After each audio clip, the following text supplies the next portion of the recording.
What's up, guys? This is another quick video about being better in EMS. And, over the years, there's been a lot of things that have kind of pushed me to want to be better at EMS. And some of them are kind of small, some of them are a little bit bigger.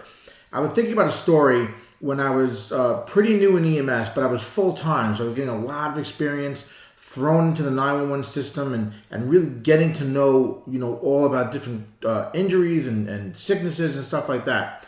And I had a partner who wasn't full-time. He was a part-timer. He would come like once a week, and he would volunteer in his spare time. And his main job was like blowing glass or something like that. And we had a call where a guy hurt his ankle. It was swollen, and I am taking care of the ankle. I'm splinting it, and I decided, let me put some ice on it. Let me put an ice pack on it. So I get the ice pack in those plastic little ice pack containers, and I go ahead and break it open and then put it on the guy's ankle. Now, my partner says that I should wrap it up in something first and then put it on the ankle. I blew him off. I went ahead. I got a little huffy with him, not in front of the patient so much, but just kind of let him know that I didn't like him intervening in what I was doing with the patient. It was just a simple splinting sort of job, right? And got done with it all. And afterward, I said, man, I'm doing this full time. I'm pretty sure I know how to splint a simple ankle injury.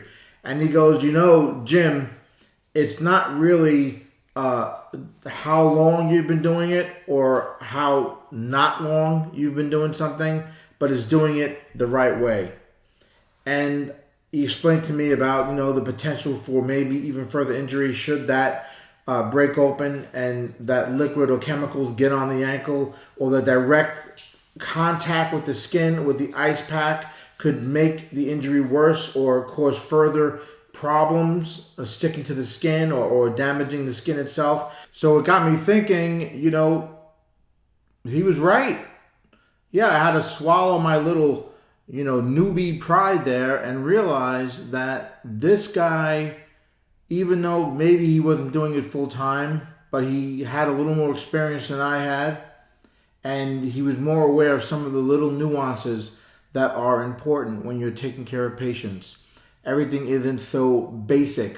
So it did make me want to be better at EMS. One, no one likes to get corrected or try to make it look like you did something wrong, right?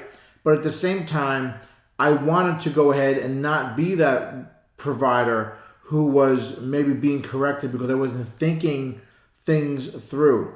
And back in those days, I didn't have fancy Google to run home and look up, and I didn't have something like TurboMedic to reference and maybe see what I was doing wrong or read up more about it. All I had was my textbook.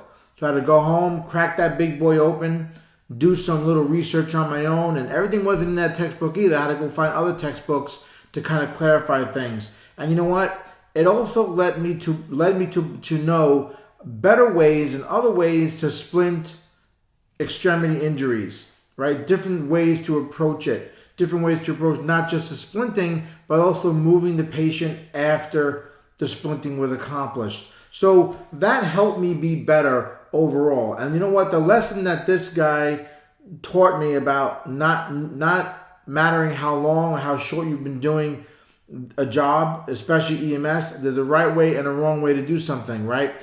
And that lesson stuck with me. And that's a lesson that I've kind of pushed on a lot of other providers through the years that were new coming in, or even ones that had more experience than I had, who were burnt out and didn't care anymore. And I would try to explain to them that same sort of mindset of the right way versus wrong way, and not necessarily relying so much on your experience as the end-all be-all of what the right way is to do something. So that's my little quick story, guys. I hope it makes a little sense to you.